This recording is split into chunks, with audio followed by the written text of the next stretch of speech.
Well, spending some quality time with comedian Chris Quigley today, who's an author with a children's Christmas book, which is called Josie the Christmas Saving Cat. And the reason why we're chatting today, a board game, Dylanopoly, a Monopoly game dedicated to singer-songwriter Bob Dylan. Chris, how you doing? Good, good. How you doing, Al? Excellent. You're a huge, huge Dylan fan. I am a huge Dylan fan, as you can see some of my collection up here in my writing room. I knew that because when I did Psychedelic Sunday on Q107, you would give me these great requests, and I'd always try to play them, and I'd end up playing, Lay, Lady, Lay, or something. Yeah. Anyway, even the Christmas book that you wrote had hints of Dylan-esque Yeah. clues and stuff in Yeah, it, right? it did, yeah. So let's talk about the Dylanopoly today, and it's a trend right now. A lot of towns are doing Ajaxopoly or Bramptonopoly, but Yeah. this is or Star Wars even. Oh, yeah. Where did your influence come from? What made you go, wow? Well, actually, it's funny because I don't usually go on Facebook. Like, I don't scroll on Facebook. I just go on to see if anybody messaged me or tagged me in a post or something. And but I can't help but see the first post when I go. And this one post I saw was from a fan book page, a Dylan fan book page called Dylanopoly. And the post was the question was if there was a Monopoly game that was Dylanized, what would some of the property names be? And after a few comments, I just took the ball and went with it. And I said that I was gonna make a board, and I was gonna make it out of Bristol board, which is right here, if you can see that. Yep. That was the original. A group of us from the group, we would take polls to see what pieces were going to be better for it. Like, this was never going to be anything to get out to anybody else. It was just going to be mine, just to show everybody, hey, look, we did this, we made it ourselves, just to keep our minds off how the world's gone wrong, as Dylan would say. So then the further along it got, I wanted to put it on something better than a Bristol board. So I looked online to see if any place sold blank Monopoly boards. So then I would just write down the names and stuff like that. And I came across this website, Board Siblings, who actually customize, who probably do all those Catopolies and all that stuff, and Familyopolies, which they're mostly was what they do is the Familyopoly ones.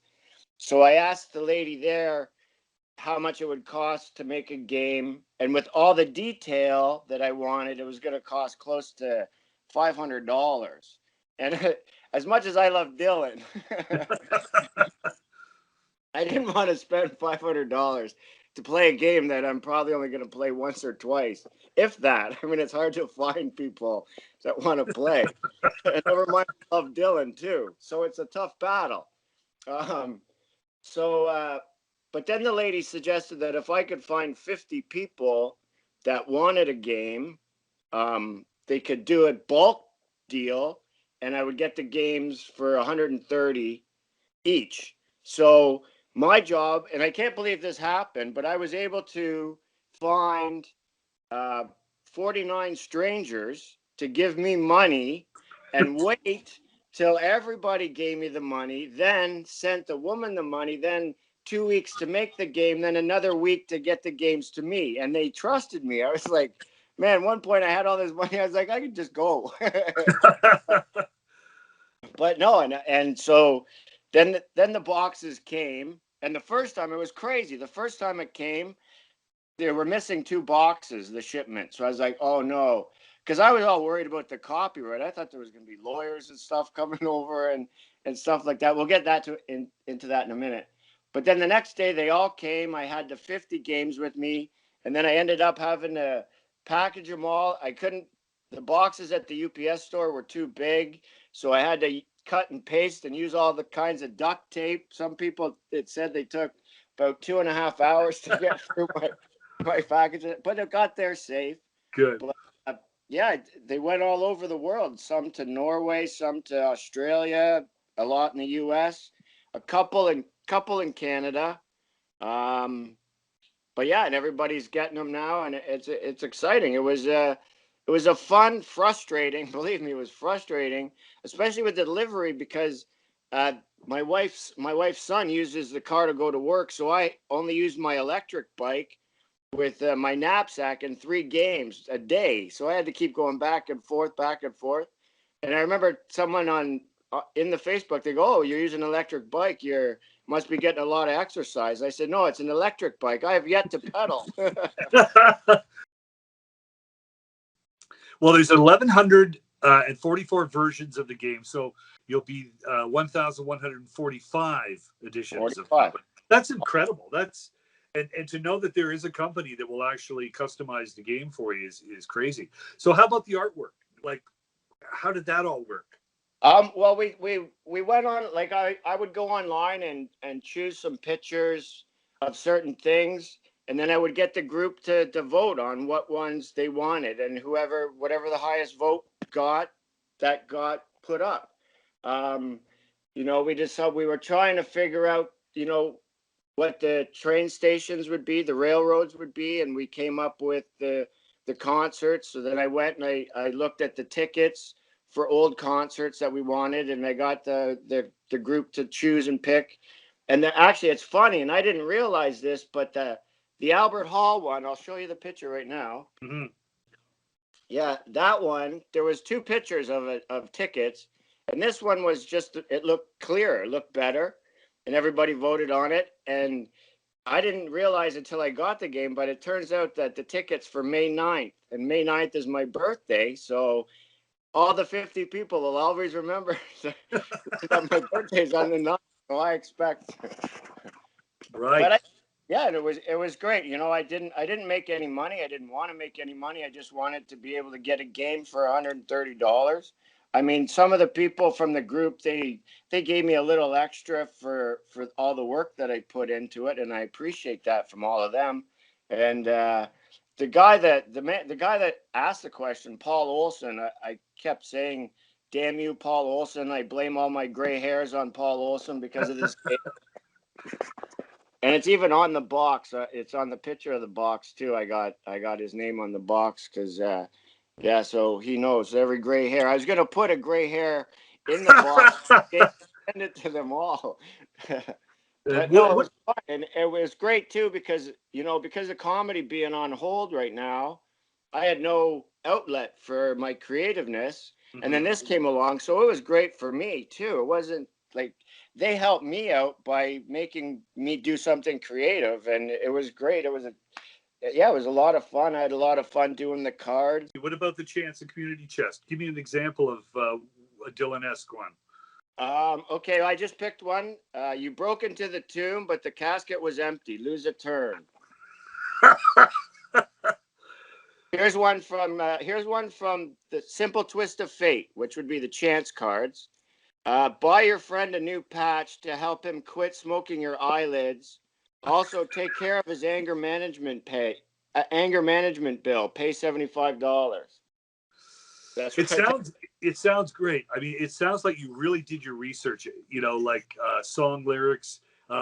What's the most expensive? In the real Monopoly, it's what Broadway is the most expensive. Right. What is the most expensive property in Dylanopoly? Highlands. Oh, okay. And the lowest one is Lowlands. Lowlands. Well, that makes sense. Yeah. Lowlands Right. is the first one. Highlands is the next one.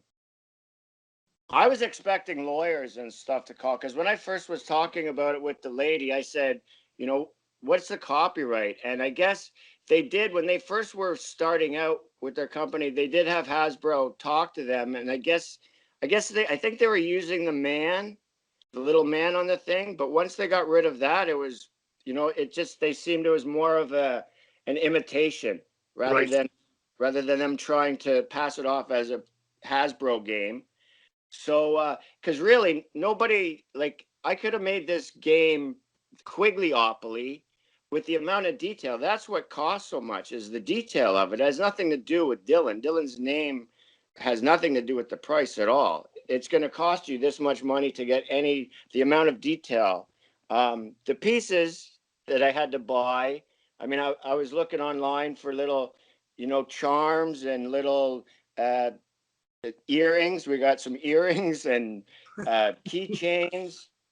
I got the hotels 3D. They were kind of pricey to get the 3D ones made. I wanted to get as close as I could to the Chelsea hotel, and but it's all pictures, and the houses are the pink houses for the big pink. Yeah. And, and yeah, and everything turned out way better than I could possibly I thought. Like I saw the pictures. She would send the pictures or show the pictures online and stuff, and it looked great online. And actually, other people from other fan sites saw it on Dylanology and like put it on Twitter and stuff. And I mean, I'm sure the Dylan's people, I'm sure Universal, Sony, whatever, I'm sure they've heard about it. But in fact, like I didn't use any personalized picture of him either. Right. It's just caricatures and just the names of his songs and song lyrics and stuff like that. So, you could tell it's Dylan, but there's no actual features of Dylan on there. So that was smart then, you know? Yeah, that's what I was thinking. And just in case, but I mean, I didn't make any money off it. And like I said, the board, it's just because of all the detail. So, and because only 50 were made and 50 are ever going to be out there, that, I don't think it's going to be too much of a hassle. But if he does call, I'll tell him I'll have him a game. Right.